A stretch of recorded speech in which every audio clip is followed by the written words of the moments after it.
신명기 강의 64번째 시간입니다. 신명기 14장 22절 23절 같이 읽겠습니다. 너는 마땅히 매년 토지소산의 11조를 드릴 것이며 내 하나님 여호와 앞 곧 여호와께서 그의 이름을 두시려고 택하신 곳에서 내 곡식과 포도주와 기름의 11조를 먹으며 또 내 소와 양의 처음 난 것을 먹고 내 하나님 여호와 경외하기를 항상 배울 것이니라. 아멘. 오늘은 11조 이야기입니다. 주제가 주제인 만큼 보다 더 자세히 다루려고 합니다. 신명기 14장의 이 끝부분 11조에 대해서 기록하고 있는데요. 두 번으로 나누어서 살펴볼 계획입니다. 11조, 10분의 1 분량의 징수할 세금, 이렇게 알려져 있죠. 11조의 그 조가 어떤 뜻인가에 대해서는 약간의 논쟁이 있는데요. 그 조가 조건조가 되든 혹은 세금조가 되든 의무적으로 드려야 할 10분의 1이다. 이런 뜻에서 크게 벗어나지는 않는 것 같습니다. 그래서 일반적으로 교회 구성원이 교회에 의무적으로 내야 하는 헌금, 이렇게 받아들여지고 있습니다. 그러나 정작 성경 그 어디에도 이런 결론에 도달할 수 있는 내용이 없습니다. 성경은 11조에 대해 그렇게 말하고 있지 않습니다. 오늘 우리가 읽은 본문도 그렇고 다음 주에 다룰 내용도 편견 없이 읽어보면 11조를 내라는 것에 초점이 맞추어져 있지 않고 그 11조를 먹고 즐거워하라는 것에 방점이 찍혀 있습니다. 11조는 내는 것이 아니라 오히려 받는 것이다. 먹고 즐기는 것이다. 이게 본문이 말하고 있는 바란 말이죠. 조금 이따 11조의 기원이 되는 아브라함 이야기를 가지고 좀 더 자세하게 설명드리겠습니다. 아브라함의 이야기로 넘어가기 전에 11조에 대해 오해하고 있는 한국교회 이야기를 조금 하고 넘어가겠습니다. 한국교회는 11조로 교회가 운영되고 유지된다고 해도 과한 말이 아닐 겁니다. 11조가 헌금의 절대적인 기준으로 작동하고 있는 거죠. 그래서 11조, 아까도 언급해드린 것처럼 10분의 1을 내는 세금, 의무, 이렇게 알려져 있단 말이죠. 헌금보다 더 강력한 단어입니다. 그런데다가 이 전통적인 기복 사상과 맞물려서 11조를 하면 복 받는다. 하나님께서 몇 배로 되갚아 주신다. 이런 터무니없는 사상과 결합되어 있습니다. 그러니까 의무라고 하는 강제와 복이라는 당근이 절묘하게 나쁜 쪽으로 작동하고 있는 겁니다. 만약 11조가 헌금이 아니라 받아 먹어야 할 예수, 이렇게 성경대로 수정되면 한국교회는 어떻게 될까요? 아마도 존립 기반이 흔들릴 겁니다. 상당수의 교회들이 문을 닫아야 할지도 모릅니다. 11조를 폐지하고 11조 대신 헌금의 본연의 의미인 교회 공동체의 일원으로 자발적인 헌금으로 그렇게 대체하려고 하면 아마 사생결단의 용기가 필요할 겁니다. 월급을 포기하고 자비량 목회를 각오해야 할지도 모릅니다. 이렇게 11조는 파급력이 큰 엄청난 주제입니다. 그래서인지 한국교회는 11조의 그 본질적인 의미를 강단에서 다루고 있지 않습니다. 아니, 다룰 만한 실력이 없는지도 모릅니다. 11조는 예수다. 이렇게 성경을 읽을 수가 없는 거겠죠. 자, 이 정도 하고 아까 예고한 바대로 이 최초의 11조 이야기가 나오는 창세기 14장에 아브라함 이야기로 가보겠습니다. 14장 17절로 20절 같이 읽겠습니다. 아브라함이 그돌라오멜과 그와 함께한 왕들을 쳐부수고 돌아올 때에 소돔 왕이 사회 골짜기 곧 왕의 골짜기로 나와 그를 영접하였고 살렘 왕 멜기세덱이 떡과 포도주를 가지고 나왔으니 그는 지극히 높으신 하나님의 제사장이었더라. 그가 아브라함에게 축복하여 이르되 천지의 주제이시요 지극히 높으신 하나님이여 아브라함에게 복을 주옵소서. 너희 대적을 내 손에 붙이신 지극히 높으신 하나님을 찬송할지로다 하매 아브라함이 그 얻은 것에서 10분의 1을 멜기세덱에게 주었더라. 아브라함이 롯을 구출하고 이 그돌라오멜과의 전쟁에서 승리하고 돌아왔을 때 살렘 왕 멜기세덱이 아브라함을 맞으러 나왔습니다.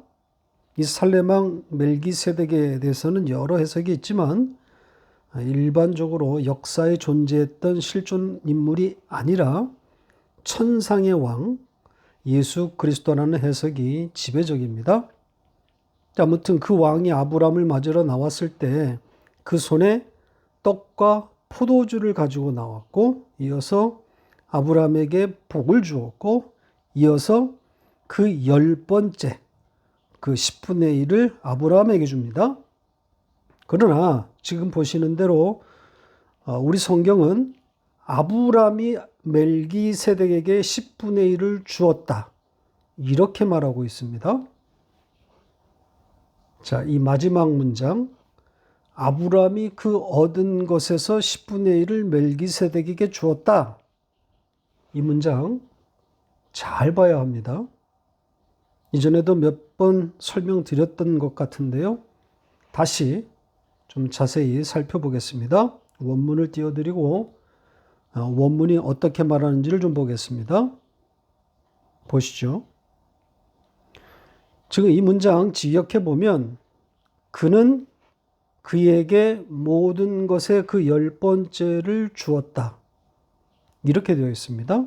보시는 것처럼 주어가 생략되어 있습니다. 다만 그 10번째를 받는 목적어는 등장합니다.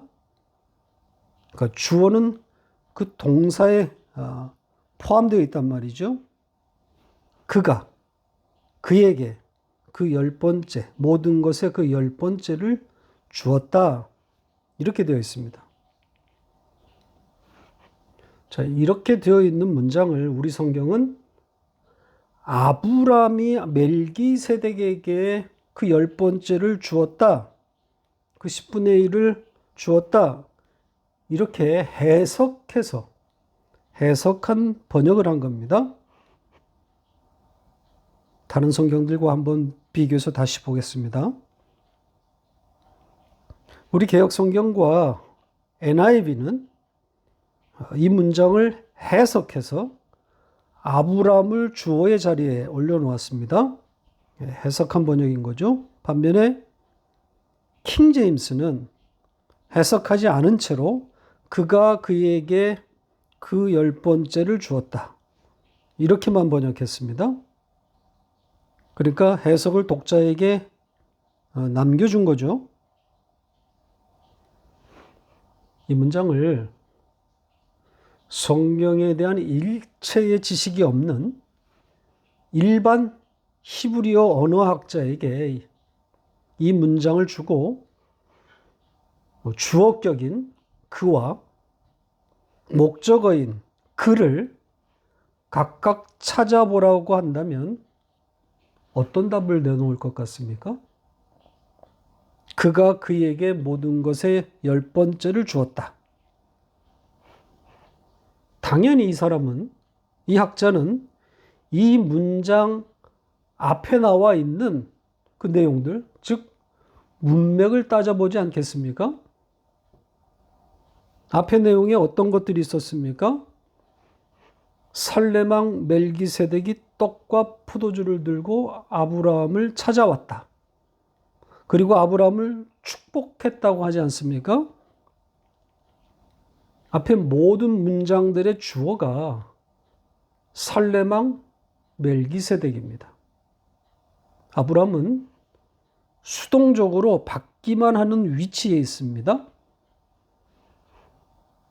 그런데 뜨악하게 마지막 문장에서 그 위치가 바뀌어서 아브라함이 능동적으로 그 10번째를 멜기세덱에게 주는 자로 변신하는 것이 가당하긴 합니까? 아브라함이 주는 자가 되려면 아브라함의 이름이 등장되어야 맞습니다. 왜냐하면 반전이란 말이죠. 내용의 반전이기 때문입니다. 따라서 아브라함의 이름이 등장하지 않는 것으로 볼 때 반전은 없는 거예요.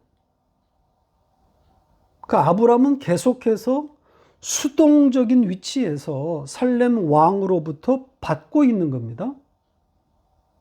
떡과 포도주를 받았고 복도 받았고 이어서 그 10번째도 받은 겁니다. 이렇게 11조 그 10번째 것은 받는 겁니다. 하나님으로부터 받는 거란 말이죠. 여기서 출발해야 하는 겁니다.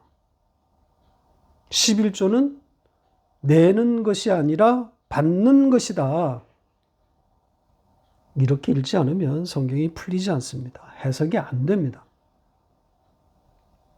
그러니까 11조의 기원이라고 할 수 있는 여기에서부터 성경 해석이 꼬여버린 겁니다. 바른 해석에 따른 11조 개혁, 헌금의 개혁, 나아가 교회 개혁을 바라지만 솔직히 난망입니다. 그래도 이런 주장이 있었다.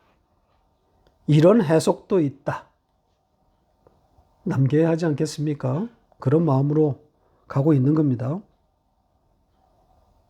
자, 이 정도 하고 오늘 본문으로 돌아가서 11조 이야기를 계속 다루어 보겠습니다. 22절 문장부터 볼까요? 이 문장은 동사가 연속해서 문장 첫 자리에 등장하고 있는 독특한 문장입니다. 11조를 하고 또 할 것이다.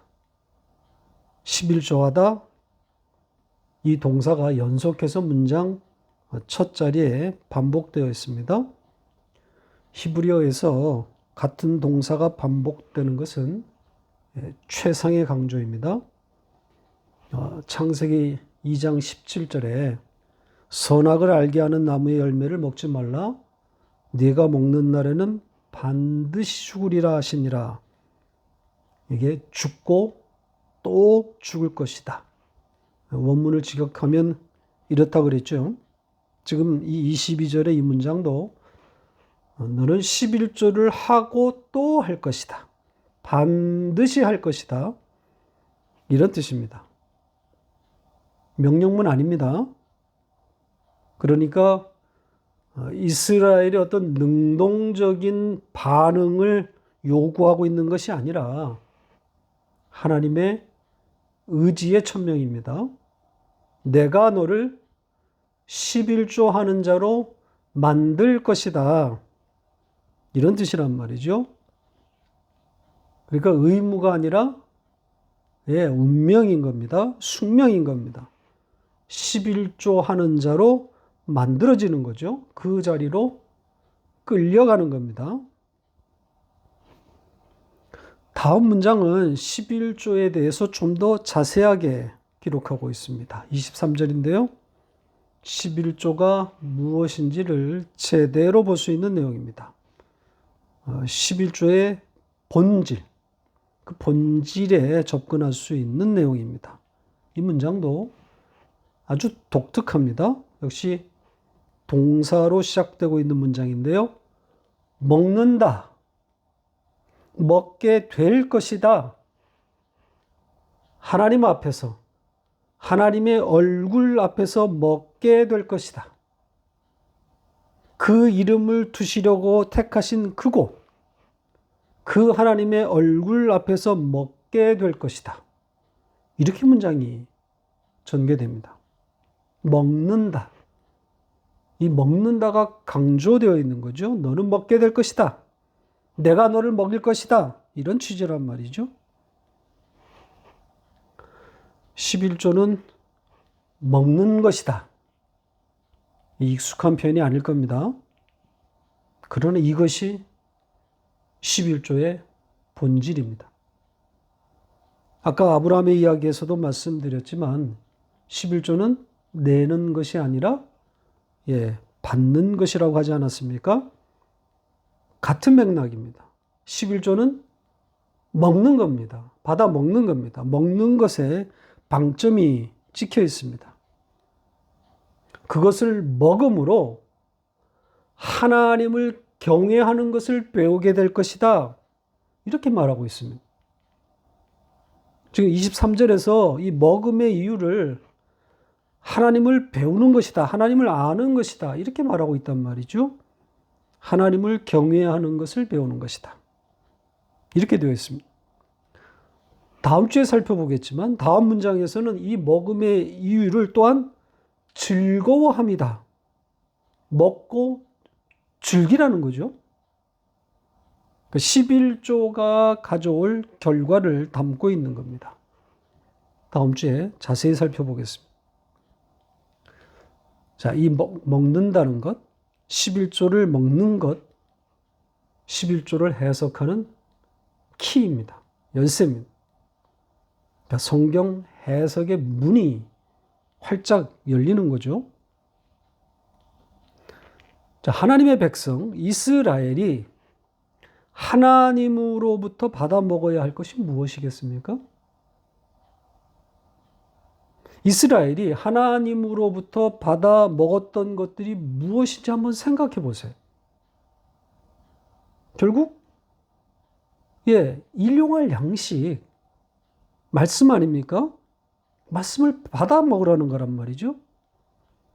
말씀, 로고스이신 예수 그리스도를 먹으라는 거란 말이죠. 온통 성경은 같은 이야기를 하고 있는 것 아닙니까? 떡과 포도주를 받아 먹는 성찬. 역시 예수를 먹으라는 것 아닙니까? 자, 성찬에 대해서 사도 바울이 어떻게 말하고 있는지를 좀 보겠습니다. 고린도전서 11장 23절로 26절 같이 읽겠습니다.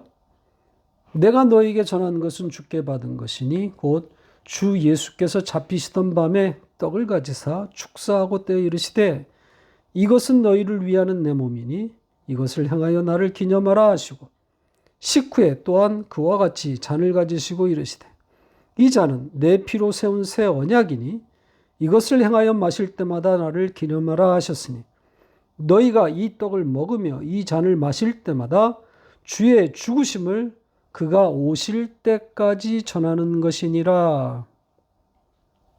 사도 바울이 성찬에 대해서 주님의 말씀을 인용하면서 주님 오실 때까지, 지금 영원성을 부여하지 않았습니까? 영원한 예식이다. 주님 오실 때까지 전해져야 할 의식이다. 자, 이렇게 표현했는데요. 성찬식이라는 그 의식에 의미를 부여한 것이 아니라 그 성찬 자체의 의미를 담아 놓았다고 봐야 합니다. 그러니까 11조이신 예수를 받아 먹고 영원을 살게 된 하나님의 백성들의 그 영적 현실, 그 영원함을 지금 담아 놓은 것 아니겠습니까? 지금 오늘 본문 23절도 같은 이야기를 하고 있는 겁니다. 받아 먹어라. 받아 먹게 될 것이다. 이렇게 말하면서 그것을 먹게 될 지금 장소를 언급하고 있지 않습니까? 뭐라고 되어 있습니까? 11조는 하나님의 얼굴 앞에서 당신의 이름을 두시려고 택한 그곳에서 먹게 될 것이다. 이렇게 말하고 있습니다. 하나님의 얼굴, 하나님의 이름을 주신, 택하신 곳, 어디를 말하고 있는 겁니까? 어디입니까? 네, 성전이란 말이죠. 하나님 나라를 말하고 있는 겁니다. 11조가 드려지고 먹게 되는 곳, 여기가 하나님 나라라는 것 아닙니까? 그러니까 11조와 하나님 나라를 이렇게 연결시켜 놓았어요. 이렇게 읽으라고. 그러니까 예수로 읽으라는 안내문 아닙니까? 다르게 읽을 수가 없어요. 다르게 읽지 말라고 경고문을 달아놓은 겁니다. 그러니까 받아 먹게 될 11조는 예수다. 이렇게 못질을 해놓은 겁니다. 이 23절에 이 끝부분에 나오는 이 목적어들만 봐도 전부 예수라는 그런 내용 천지입니다. 먹어야 할 목적어로 11조, 곡식과 포도주와 기름의 11조, 그리고 소와 양의 처음 난 것, 이렇게 두 가지를 말하고 있습니다. 11조와 처음 난 것, 먹게 될 11조와 처음 난 것. 여기 지금 11조, 이 10번째와 처음 난 것. 동의어 아니겠습니까? 그러니까 11조도 먹고 소와 양의 처음 난 것도 먹으라는 것인데 지금 여기에 이 처음 난 것 좀 추적해 봐야 할 내용입니다. 사실 이 처음 난 것, 이거 엄청난 단어이거든요. 이 처음 난 것은 이스라엘이 감히 손을 댈 수 없는, 먹을 수 없는 것들 아닙니까? 자, 출애굽기 13장 2절 같이 읽겠습니다. 이스라엘 자손 중에서 사람이나 짐승을 막론하고 태에서 처음 난 모든 것은 다 거룩히 구별하여 내게 돌리라. 이는 내 것이니라 하시니라. 지금 처음 난 것은 거룩히 구별하라고 하지 않습니까? 구별하여 하나님께 돌리라고 말합니다. 왜냐하면 그 처음 난 것이 하나님의 것이기 때문이다. 이렇게 말하고 있습니다. 먹을 수 없다는 이야기를 하고 있는 거 아니겠어요? 그런데 오늘 본문은 전혀 다른 이야기를 하고 있단 말이죠. 그 처음 난 것을 11조와 함께 먹으라는 겁니다. 그러면 도대체 먹으라는 겁니까? 먹지 말라는 겁니까? 뭐가 맞는 거죠? 문자로만 대하면, 그러니까 제사법과 음식법의 규정으로만 접근하면 당연 모순입니다. 성경끼리 충돌하고 있는 거죠. 어느 곳에서는 먹어라. 어느 곳에서는 거룩하고 구별된 것이니 먹지 말아라. 내 것이다. 자, 이 충돌, 우리는 어떻게 접근해야 되겠습니까? 예수와 십자가의 이야기로 읽으면 충돌이 아니라 복음이 됩니다. 그 처음 난 것을 예수로 보면, 예수로 읽으면 아무 문제가 생기지 않습니다. 그 처음 난 것은 인간이 손을 댈 수 없는 거룩히 구별된 하나님의 것, 바로 예수인데, 그 예수를 당신의 백성들이 받아 먹도록, 아니 받아 먹어야만 살 수 있도록 하나님이 고안해 내신 것 아닙니까? 그래서 먹으라고 하는 겁니다. 아니 먹게 될 것이다, 내가 먹일 것이다, 이렇게 말하고 있는 겁니다. 예수를 받아 먹는 자만 살아나기 때문입니다. 그러니까 감히 받아 먹을 수 없었던 그 처음 것을 면목 없게도 우리가 받아 먹고 살아나는 거란 말이죠. 하나님이 고안해신 하나님의 구원의 방식입니다. 그래서 우리의 구원은 모조리 면목 없는 부끄러운 구원이 되는 겁니다. 그렇게 받아 먹고 그 11조와 그 처음 난 것을 먹고 우리는 하나님에 대한 두려움을 배우게 되는 겁니다. 23절의 마지막 내용 아닙니까? 23절을 다시 보세요. 지금 우리 성경은 문장 간의 이 전후 문맥을 잘 반영하지 못했는데요. 이 여호와를 배우게 될 것이라는 이 마지막 문장은 문법적으로 앞의 내용의 결과입니다. 그러니까 11조와 처음 난 것을 먹게 되면, 그러니까 예수를 받아 먹게 되면 너는 하나님을 배우게 된다. 하나님 경외하는 것을 배우게 된다. 이런 뜻이 되는 겁니다. 11조이시고 처음 난 것인 예수를 받아 먹게 되면 하나님을 경외하는 것을 배우게 된다. 자, 여기에 이 배우다로 번역된 이 단어를 보면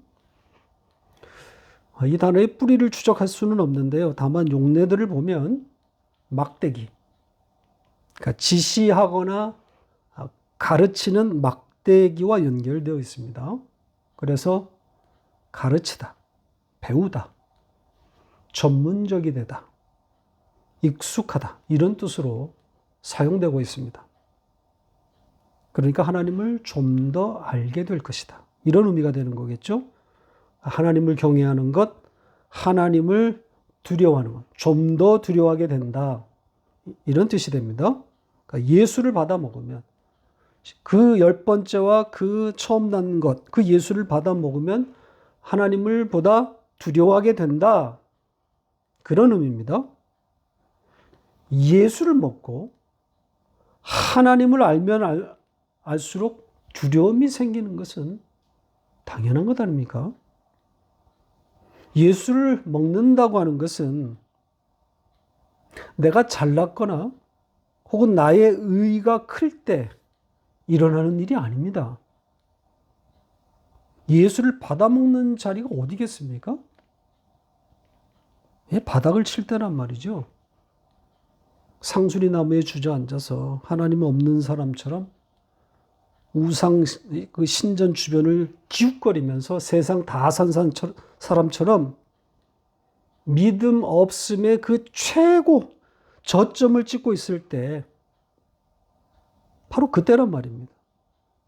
그때 하나님의 방문이 있는 거란 말이죠.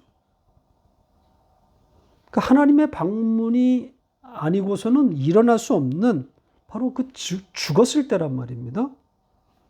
나로서는 도무지 빠져나올 수 없는 그 죽음의 자리에 하나님의 방문이 있게 되는 것이고, 거기서 예수를 받아먹게 되는 거란 말이죠.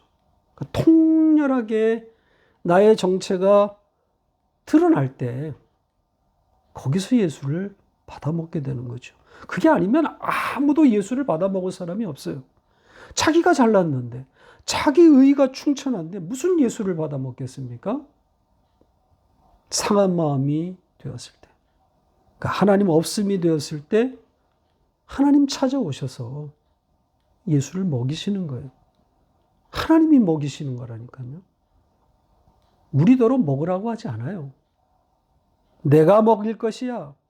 내가 찾아가서 너의 입에 예수를 넣어줄 것이야. 그래서 오직 은혜, 하나님의 일방적인 구원이라는 것을 사무치도록 할 것이다. 이런 겁니다. 그렇게 하나님의 방문에 의해서 그렇게 죽음에 처해 있을 때 예수를 먹게 되는 것이기 때문에 하나님에 대한 두려움을 배우게 되는 겁니다. 내가 나의 능동적인 몸짓으로 예수를 먹게 되면 자기가 잘난 줄로 착각합니다. 인간은 죄에서 태어나 죄로 점철된 그런 삶을 살기 때문에 여기서 이 우상 숭배에서 빠져나올 수가 없어요. 스스로는 하나님에 대한 두려움을 갖지 않습니다. 오로지 예수를 받아 먹게 되었을 때 그때 하나님에 대한 두려움을 배우게 되는 겁니다. 그러니까 자신이 완전히 무너지는, 다 폭로되는 그 다나토스의 죽음에서 예수를 받아 먹음으로 하나님을 두려워하게 되는 거란 말이죠. 그렇게 하나님을 배우는, 그 하나님의 두려움을 알게 되는 그 전 과정이 신앙생활 아니겠습니까? 예수를 받아 먹고 하나님을 알게 되는 이 양육, 바로 성도의 세상살이란 말이죠. 말씀을 맺겠습니다. 11조, 그 10번째 것, 그리고 처음 난 것, 동일한 의미라고 말씀드리지 않았습니까? 전부 하나님의 구별된 하나님의 것, 하나님의 소유인 예수 그리스도입니다. 처음 난 것이 예수 그리스도를 상징하는 것처럼 11조, 그 10번째도 상징하는 바는 예수 그리스도입니다. 그 하나님이 우리에게 주시는 일용할 양식이고 만나이신 예수 그리스도입니다. 받아 먹어야 할 하늘로부터 내려오는 떡이시고 생수이신 예수 그리스도란 말이죠. 그래서 살레망 멜기세덱도 그 10번째를 아브라함에게 준 것이고 오늘 본문에서도 그 10번째를 먹고 하나님을 배우라고 말하고 있는 겁니다. 그러니까 11조는 이 10번째는 내는 것이 아니라 받는 것이 분명합니다. 예수를 받아 먹게 된다는 뜻 아니겠습니까? 그렇게 성도는 죽음의 자리에서 예수를 받아 먹고 거기서 그 받아 먹은 그 예수를 새 노래에 담아서 하나님께 다시 꺼내놓는 예배자가 되는 겁니다. 예수를 먹고 그 예수를 내놓는 그런 자가 되는 거란 말이죠. 하나님이 받으시는 재물은 예수밖에 없단 말입니다. 우리가 예수 외에 다른 것을 내놓으면 그것으로 멸망입니다. 하나님이 받으시는 제사는 예수뿐이란 말이죠. 여러분을 내놓지 마시고 예수를 내놓으세요. 그것이 예배입니다.